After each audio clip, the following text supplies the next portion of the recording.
और उसी ने बिहार में अपने सेंटरों को पेपर भेजा था, जिसके बाद इन पेपर्स को स्टूडेंट को दे दिया गया था। वहीं अब इस मामले की जांच सीबीआई ने अपने हाथों में ली है और लगातार इस पूरे मामले की कार्रवाई लगातार जारी है।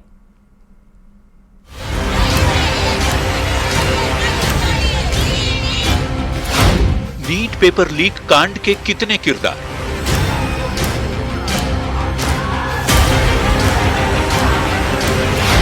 कौन है पेपर लीक कांड का मास्टरमाइंड?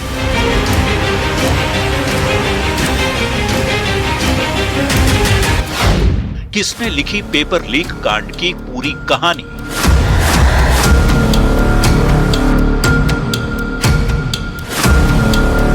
नीट पेपर लीक मामले की जांच जैसे जैसे आगे बढ़ रही है, हर दिन इसमें नया एंगल और नए किरदार का खुलासा हो रहा है। सिकंदर यादवेंदु की गिरफ्तारी से आगे बढ़ी जांच में अब तक दर्जनों लोगों के नाम सामने आ चुके हैं और इस मामले में अब जो नया किरदार सामने आया है उसका नाम रॉकी बताया जा रहा है, जिसे सबसे पहले किसी प्रोफेसर ने उसके मोबाइल पर प्रश्न पत्र की कॉपी भेजी थी।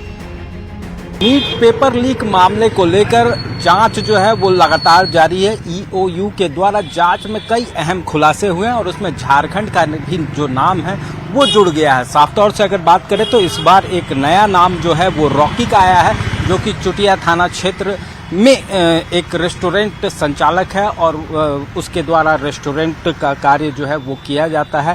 पूरे मामले में ये जो जांच में बातें सामने आई है, जो देवघर से गिरफ्तारियां हुई थी उस दरमियान आरोपियों से हुई पूछताछ में ये बातें जो हैं वो सामने आई है, जिसमें साफ तौर से बताया गया कि जो रॉकी का जो नेटवर्क था वो सीधे अतुल वत्स और जो तमाम बड़े गिरोह के लोग शामिल हैं इस पूरे मामले में, उन लोगों से था। वो सीधे उनसे बात करता था।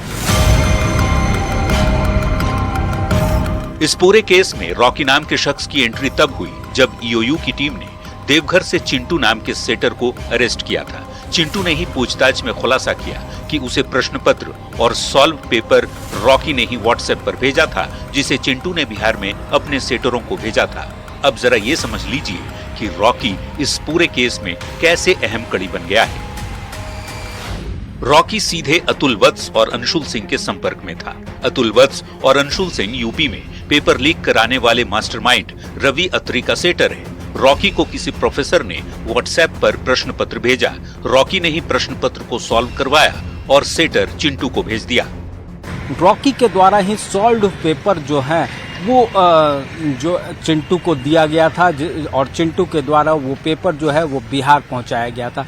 तो पूरे मामले में कई अहम कड़ियां जो हैं वो रांची से जुड़ रही हैं और मामले की जांच में लगातार न सिर्फ झारखंड के 3 जिलों का नाम सामने आ रहा है, बल्कि रांची का भी नाम उसमें मुख्य रूप से सामने आया है।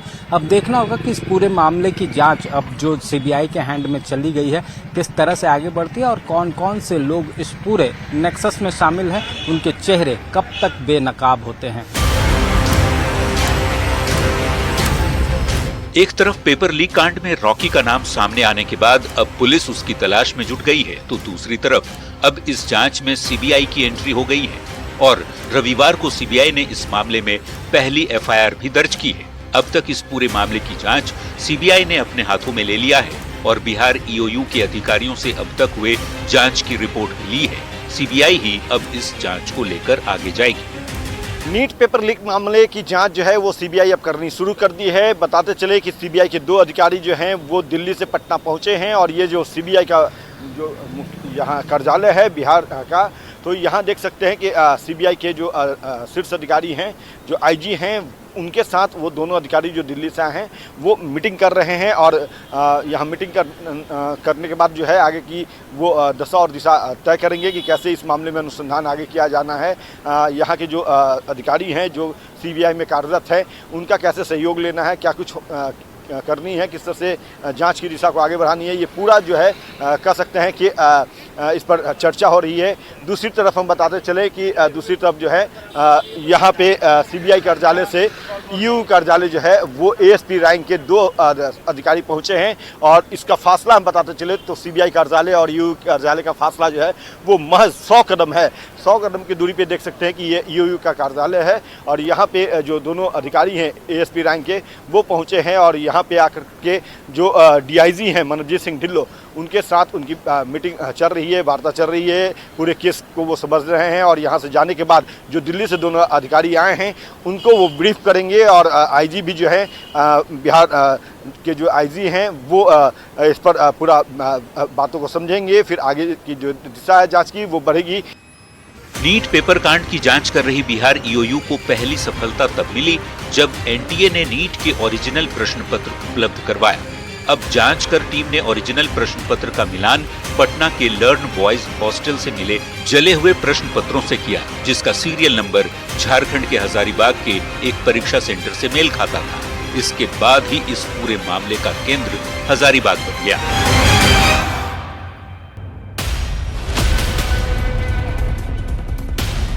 जांच में अब तक जो पता चला उसके मुताबिक इतना तो साफ हो गया है कि पेपर लीक की साजिश भले ही कहीं से भी बैठकर रची गई हो, लेकिन इसे लीक हजारीबाग से किया गया। ऐसे में जांच एजेंसियों को अब तलाश है रॉकी की, जो अब तक इस मामले की सबसे अहम कड़ी है, क्योंकि उसकी गिरफ्तारी के बाद ही इस बात का खुलासा हो पाएगा कि आखिर उसे किसने पेपर की कॉपी व्हाट्सएप पर दी थी। यानी कि इस मामले की जांच आगे बढ़ाने के लिए रॉकी की गिरफ्तारी बेहद जरूरी है, जिसके लिए सीबीआई लगातार प्रयास कर रही है। रॉकी की जब कुंडली खंगाली गई तो उसके बारे में जो पता चला उसके मुताबिक रॉकी का असली नाम राजेश रंजन है। रॉकी मूल रूप से बिहार के नवादा का रहने वाला है, जो कि रांची के चुटिया थाना इलाके में एक रेस्टोरेंट चलाता है और वहीं से इस पूरे पेपर लीक कांड की साजिश रची गई थी। वहीं पेपर लीक जांच हाथ में आने के बाद सीबीआई रॉकी के नवादा स्थित उसके गांव भी पहुंची, लेकिन हैरानी की बात यह है कि गांव के लोगों ने जांच में सहयोग करने की बजाय सीबीआई की टीम पर ही हमला कर दिया। बताया जा रहा है कि इस हमले में सीबीआई की गाड़ी के ड्राइवर को चोट भी आई।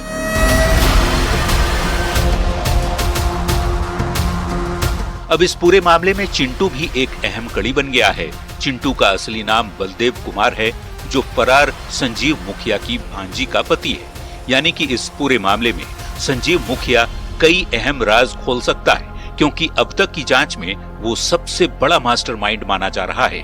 उसका बेटा पहले ही पेपर लीक मामले में जेल में है और अब उसकी भांजी का पति नीट मामले में अरेस्ट हो चुका है और वो खुद इस मामले का सरगना बताया जा रहा है, जिसकी गिरफ्तारी के लिए पुलिस लगातार छापेमारी कर रही है। पटना से न्यूज 18 के लिए अमित कुमार के साथ ब्यूरो रिपोर्ट।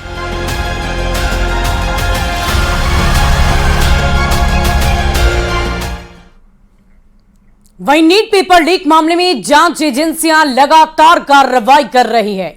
अब तक कई आरोपियों की गिरफ्तारी भी हो चुकी है, जिसमें नए नए खुलासे आए दिन हो रहे हैं। लेकिन सवाल पर वहीं अटक जाता है कि आखिर किसने सबसे पहले नीट का पेपर आउट किया और कैसे ये पेपर लीक माफिया तक पहुंच गया। अब तक जो भी थ्योरी सामने आई है उसके अनुसार इस पेपर लीक कांड का सेंटर हजारीबाग ही बताया जा रहा है। कहा जा रहा है कि यहीं से पहली बार किसी प्रोफेसर ने पेपर लीक किया। ऐसे में वो प्रोफेसर कौन है, इसका पता लगाने की दिशा में अब जांच की आंच आगे बढ़ रही है।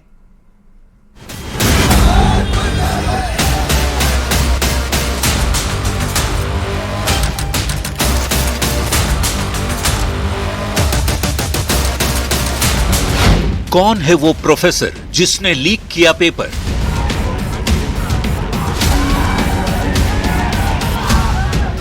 क्या सेंटर तक पहुंचाने के दौरान लीक हुआ पेपर?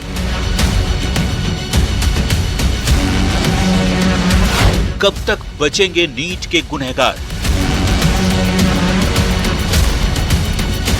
नीट पेपर लीक कांड में अब जो खुलासे हो रहे हैं वो और भी चौंकाने वाले हैं। जैसे जैसे जांच आगे बढ़ रही है वैसे वैसे परत दर परत पेपर लीक कांड के राज पर से पर्दा हटता जा रहा है। अब तक जिस नीट पेपर लीक कांड का सेंटर बिहार बताया जा रहा था, उसकी सुई अब बिहार से हटकर झारखंड के हजारीबाग का ओएसिस स्कूल की तरफ घूम गया है, क्योंकि यही वो सेंटर है जिसका जला हुआ पेपर पटना से मिला था। यानी कि इसमें कोई दो राय नहीं कि जो पेपर लीक हुआ है वो इसी ओएसिस स्कूल का था। इस स्कूल का नाम सामने आने के बाद बिहार ईओयू की टीम यहाँ भी पहुंची और स्कूल प्रबंधक से पूछताछ की। SBI ब्रांच जो हमारा कस्टोडियन है वहाँ पे जांच किया। उसके बाद फिर जो कुरियर एजेंसी सर्विस प्रोवाइडर है ब्लू डार्ट, वहाँ पे जांच किया। तमाम ये सारी जांच करके टीम चली गई है और जो टीम ने बताया कि एक क्वेश्चन पेपर जला हुआ मिला था जिसका कुछ पर्टिकुलर सीरियल नंबर था जो आवंटित था हमारे विद्यालय। तो उस क्वेश्चन पेपर पे उस बच्ची ने हमारे यहाँ एग्जाम दिया है। वो क्वेश्चन पेपर ऑलमोस्ट 1 दिन पहले या 2 दिन पहले कैसे पटना पहुंचा ये जांच का विषय है। स्कूल प्रबंधक एहसान उल हक ने ईओयू की टीम को बताया कि paper state bank of India भी पहुंची थी, जिसके बाद कुरियर के जरिए क्वेश्चन पेपर को अलग अलग सेंटर्स पर डिस्ट्रीब्यूट किया गया। कि जो क्वेश्चन पैकेट्स होते हैं ना, ट्रंक्स होते हैं, वो 7 लेयर्स में कवर्ड होते हैं। तो वो 7 लेयर्स में कवर्ड होते हैं, हम लोग बैंक से रिसीव करते हैं। सबसे ऊपर में गत्ते का कवर होता है, जो कॉटन का कवर होता है, उस पर टेपिंग की होती है। उसके अंदर में आयरन बॉक्स होता है जिसपे 2 तरह के ताले लगे होते हैं। तो जैसे ही वो क्वेश्चन पैकेट्स लाया गया तो सबसे पहले गत्ते का कवर को काटा गया, उसको काटना पड़ता है, काट करके हटाना पड़ता है। उसके बाद हम देखते हैं कि आयरन ट्रंक्स होता है जिसपे 2 तरह के लॉक होते हैं। एक लॉक होता है डिजिटल जो स्वयं खुलता है, जैसे कि एनटी ने कहा था कि वो 1:15 में 1:15 में स्वयं खुलेगा, लेकिन इत्तेफाक की बात है कि पूरे कंट्री में कहीं भी वो खुला नहीं। अल्टीमेटली 1:20 1:25 पे एनटीए की गाइडलाइन है कि उसे कट कर दिया जाए। ओएसिस स्कूल से प्रिंसिपल ने पूछताछ के दौरान कई खुलासे किए। उन्होंने जो खुलासा किया उससे साफ पता चलता है कि पेपर को कुरियर ऑफिस से बैंक तक पहुंचाने में भी बेहद लापरवाही बरती गई। कि जिस दिन ये पैकेट्स रिसीव हुआ था उस कस्टोडियन के अलावा एक मैम और थी जो जॉइंट कस्टोडियन थी। हमने कहा मैम को बुलाइए, यहीं से रिसीव हुआ था। मैम आई और बोले कि हाँ यहीं से रिसीव हुआ था। उसके बाद उन लोगों ने उनसे कहा कि अच्छा मुझे कागजात दिखाइए जो डॉक्यूमेंटेशन आपके पास है। तो जो कागजात उन्होंने प्रेजेंट किया उसपे एक चालान था जो एनटीए से आया था उनके पास, और एक मेरा रिसीविंग था कि जो हमने सारे स्कूल वालों के सामने वहां रिसीव किया। इतना ही नहीं, इसके अलावा भी कई ऐसे तथ्य सामने आए हैं जिससे ये शक जाता है कि बैंक से सेंटर तक पेपर को पहुंचाने में भी काफी लापरवाही की गई, क्योंकि बताया जा रहा है कि जिस स्टेट बैंक ऑफ इंडिया से ओएसिस स्कूल तक पेपर पहुंचाने थे उसकी दूरी सिर्फ 4 किलोमीटर थी, लेकिन इस दूरी को तय करने में तकरीबन 1.5 घंटे का वक्त लग गया, जिससे शक की सुई और भी ज्यादा गहरा जाती है।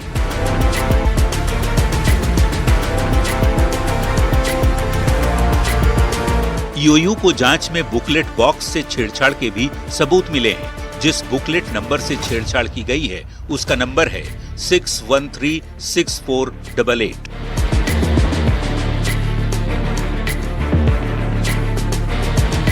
जांच एजेंसी के मुताबिक इसी सीरीज के बुकलेट का पेपर लीक हुआ है और ये बुकलेट नंबर वाला बॉक्स हजारीबाग के ओएसिस स्कूल को मिला था। इस पूरे मामले में अब शक के दायरे में ओएसिस स्कूल के एक प्रोफेसर भी आ गए हैं। जानकारी के मुताबिक इसी प्रोफेसर ने नीट का पेपर रॉकी तक पहुंचाया है। यही नहीं, बताया तो ये भी जा रहा है कि संजीव मुखिया को पेपर भी हजारीबाग से ही मिला था और उसे पेपर भेजने वाला भी ओएसिस का प्रोफेसर भी है। नेटवर्क की गाड़ी में ये क्वेश्चन पैकेट्स आए थे हजारीबाग। जब पूछा गया ये नेटवर्क की गाड़ी क्या होती है तो मालूम हुआ कि वो एक गाड़ी होती है जो कई सारी कंपनियों को एक साथ सर्व करता है, जिसको जहां जरूरत हो वहां। पूछा गया कि वहां पे गाड़ी में जब क्वेश्चन पैकेट्स आ रहे थे तो कितने लोग थे, एक ड्राइवर अकेला लेकर आया था।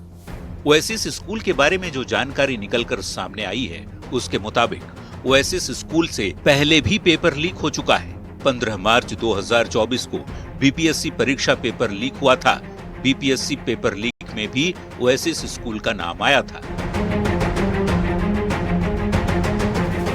मतलब ये पहली बार नहीं है जब ओएसिस स्कूल पेपर लीक जैसे विवाद में आया है, बल्कि ऐसे विवादों से स्कूल का पुराना नाता है। पेपर लीक कांड का दायरा सिर्फ बिहार और झारखंड तक ही सीमित नहीं है, बल्कि अब कई राज्यों से भी इसके तार जुड़ गए हैं और अलग अलग राज्यों से कई लोगों की गिरफ्तारियां भी हो चुकी हैं, जिसमें महाराष्ट्र, गुजरात और हरियाणा जैसे राज्य शामिल हैं। बताया जा रहा है कि माफियाओं ने यहां भी पेपर लीक कांड को अंजाम दिया था। चाहे महाराष्ट्र हो या फिर गुजरात या हरियाणा या फिर जहां भी पेपर लीक हुए, इन सब में एक बात कॉमन है और वो ये कि हर जगह पेपर लीक करने का शक सेंटर के स्टाफ पर ही जा रहा है, फिर चाहे वो प्रोफेसर हो या फिर दूसरे स्टाफ। ऐसे में जैसे जैसे मामले की जांच आगे बढ़ रही है, वैसे वैसे इसमें नए नए किरदार तो सामने आ ही रहे हैं, साथ ही ये मामला और भी ज्यादा पेचीदा होता जा रहा है। ऐसे में सवाल उठता है कि पेपर लीक कांड के कितने किरदार और इस पूरे लीक कांड का असली सरदार कौन है। न्यूज़ 18 के लिए हजारीबाग से सुशांत सोनी के साथ ब्यूरो रिपोर्ट। और नीट पेपर लीक कांड में एक तरफ जहां जांच एजेंसी जांच में लगी हुई है, तो दूसरी तरफ सड़क से लेकर संसद तक और पटना से लेकर दिल्ली तक इस पूरे मामले में सियासत की जा रही है। लेकिन इस बीच नीट परीक्षा देने वाले छात्र अभी भी अपने भविष्य को लेकर शंकाओं से घिरे हुए हैं। अगर आखिर अब उनके भविष्य का आगे क्या होगा, शिक्षा मंत्री धर्मेंद्र प्रधान ने आश्वासन जरूर दिया है, लेकिन जिस तरह से जांच में हर दिन नए खुलासे हो रहे हैं और अब इस पर सियासत शुरू हो गई है, उससे आगे क्या होगा, इसको लेकर तरह तरह की चर्चाओं ने छात्रों के भविष्य को अधर में डाल दिया है।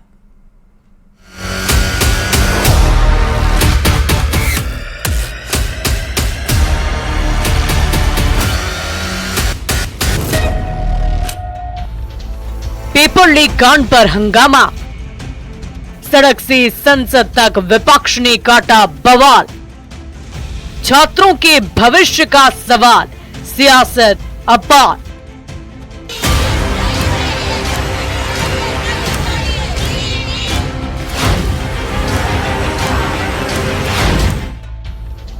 नीट पेपर लीक कांड ने अब दिल्ली की राजनीति को गरमा दिया है। 18वीं लोकसभा के संसद सत्र के पहले दिन एक तरफ जहां नए संसद भवन में प्रधानमंत्री सहित सभी सांसद शपथ ग्रहण कर रहे थे, तो वहीं दूसरी तरफ संसद के बाहर विपक्षी दलों का विरोध प्रदर्शन लगातार जारी था। संविधान बचाओ, बचाओ, बचाओ, संविधान बचाओ। इस विरोध प्रदर्शन में सोनिया गांधी से लेकर राहुल गांधी, मल्लिकार्जुन खड़गे से लेकर कई विपक्षी दलों के दूसरे दिग्गज नेता शामिल थे। एक तरफ संसद के बाहर प्रदर्शन चल रहा था, तो दूसरी तरफ संसद के अंदर जब शिक्षा मंत्री धर्मेंद्र प्रधान सांसद पद की शपथ लेने पहुंचे, तो वहां पर मौजूद विपक्षी दलों के सांसदों ने नारेबाजी शुरू कर दी।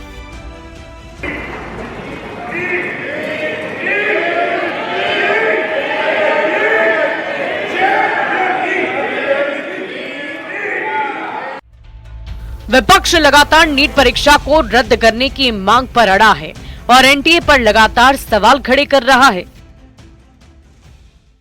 एनटीए नाम की जो संस्था है, ये फ्रॉड है। हर एग्जाम में फ्रॉड है। कुछ के फ्रॉड सामने निकल करके आ रहे हैं, कुछ के फ्रॉड सामने नहीं निकल करके आ रहे हैं। इस एनटीए नाम की चीज को बंगाल की खाड़ी में फेंकिए, पुरानी व्यवस्थाएं बहाल करिए। वन नेशन वन एग्जाम का खामियाजा हमने भुगत लिया। आप चले हैं वन नेशन वन इलेक्शन कराने, एक परीक्षा बिना लीक की नहीं करवा सकते। मनोज झा यही नहीं रुके, उन्होंने संजीव मुखिया की पत्नी के संबंध जनता दल यूनाइटेड से बता दिया। अब इस संजीव मुखिया ये कौन है, इसके लिए रॉकेट साइंस के ज्ञान की जरूरत नहीं है। मैं आग्रह करूंगा अपने साथियों से तस्वीर दिखाएं। महापुरुषों के साथ तस्वीर है। इनकी पत्नी जदयू की बड़ी नेत्री हैं, चुनाव लड़ चुकी हैं। ये आपके समक्ष तस्वीर है, कई बड़े बड़े नेताओं के साथ। कितनों के नाम लो। मैं ये कहना चाहता हूं, जो किंग पिन है उसको प्रोटेक्ट करने की कोशिश क्यों हो रही है, उसके बेटे को प्रोटेक्ट करने की कोशिश क्यों हो रही है।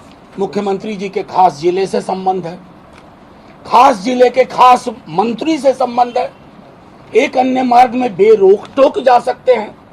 ब्यूरोक्रेसी की भी संलिप्तता है।